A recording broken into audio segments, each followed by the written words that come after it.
This is Motels Dave, and I'm here to talk briefly about engineering, where Stellantis has called engineers back to the office. They have to go to the CTC.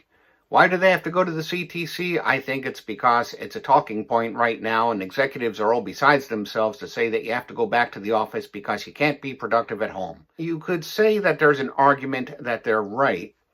If you go back and you look at past programs where Chrysler has really exceeded expectations, and those would be things like the 1924 Chrysler.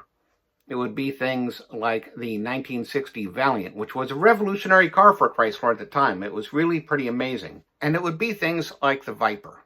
These were basically skunkworks projects. I'm talking about the Valiant and the Viper here. The cars beginning with the letter V, but not Volare, just Valiant and Viper. And if you look at the Valiant, they had a group of people, mostly younger people. They had a mission that was very clearly defined, but they had a lot of freedom within that mission to do what they needed to do. The company needed a compact car.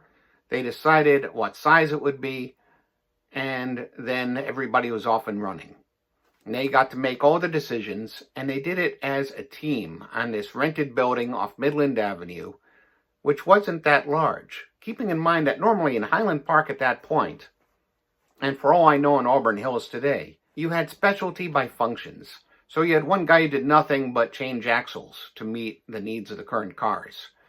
And you had all these groups with people working in silos doing their own thing. And then you put representatives from all these teams together into the same room, and they were able to talk to each other and to communicate, and you could get serendipity. And you ended up with a car that was far better than the Ford or the Chevy. And that was actually proven at the racetrack quite well. As you know, Plymouth Valiants, well, Valiants at the time, they weren't Plymouths yet. They came in 1st through 7th in the compact car race, the only NASCAR compact car race, against the Chevys and the Fords. And they were highly successful around the world. They were sold in Australia and New Zealand and Europe, all over South America, and they did quite well. South America, South Africa. The Valiant was the one Mopar that everybody bought. And with the Viper, it was very similar. You had a small group of people. They were in the Plymouth Road office complex, the former Kelvinator factory, this dilapidated old place, and they got together and they were able to work together to do things that everybody thought couldn't be done. And when they came out with the Viper, it was amazing. It set the world on its ear, basically. And you've got a vehicle that used a variant of a truck engine that was being developed for other reasons, an all-aluminum version of this engine. And the actual stories are in my Dodge Viper book, which you really should read. It covers every generation of Viper, and it covers the origin stories really well. It's the only book I know of that takes all of the origin stories other people told and tries to reconcile them all. But it's full of cool automotive engineering stories. Anyway, the point is that you get people together in a skunkworks. You have a tight schedule, you have an impossible goal, and you put everybody together and they'll meet it, usually. And if you really want a good description of that, you see Tracy Kidder, The Soul of a New Machine. He did a very good job describing, as an embedded journalist, that process and making a new computer. It was a mini computer, so the book is clearly a little out of date, but the human processes are not. So yeah, serendipity and putting people together so that they work together. The Chrysler Technology Center in Auburn Hills was designed for that purpose. But they don't work that way anymore. They don't use cross-functional teams anymore. They don't do the platform team approach. They went back to working in specialties. And there's reasons for it and there's reasons against it. We won't go into that now. There are reasons to have people working together. But what did Stellantis actually do with the American engineers? They have them come back to work, and then at work they spend their day on the computer, on WebEx or Zoom or whatever, teleconferencing with people around the world, not in the same building, around the world.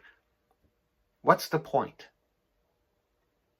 Is it a control thing? Is it an IT thing? Well, they've already been working remotely, so the IT is already set up. The security is presumably already there. They're told, pull down the window shade if you're working on the computer or whatever.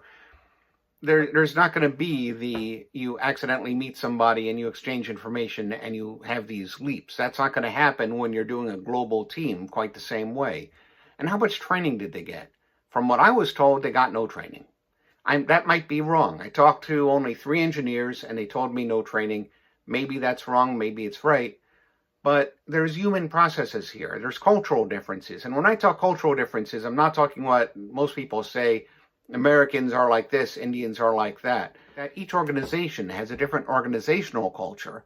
And when you have people working together from different organizations, there's got to be a way to deal with those issues, as well as the language issues and the cultural issues that you do get from people on different continents working together.